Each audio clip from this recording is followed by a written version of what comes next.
हो गोरी, बड़ा लहराउआ ड्रेस पहने हो। हम चाहे जैसे पहने तोहर कहाँ छाती फाटता।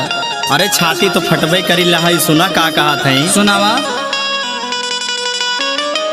गोरिया चढ़ल बतौर जवानी, अरे जैसे लहर सोन कई पानी, कहियो कई देबू नादानी, कहियो मेरी कहियो कई देबू।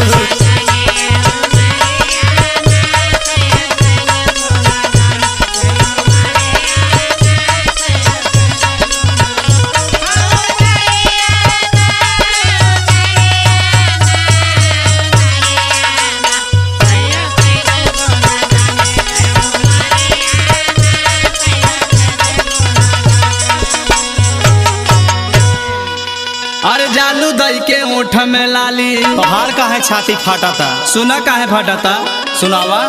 अरे जालू दई के ओठ में लाली, अरे जैसे लागी अमर पाली, मन करे जहर खाली, बीच बजारिया मन करे जहर खाली।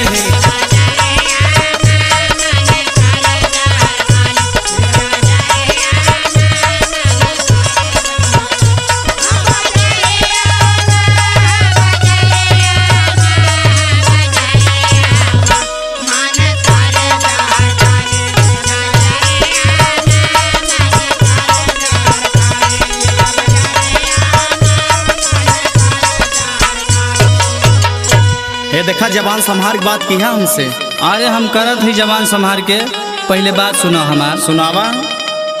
अरे भगवान देले गजब सुघराई, वो तो देले है ये है। अरे खेरा खातू बचाई, अरे जैबू मोल बिन बिचाई, यही बाजारिया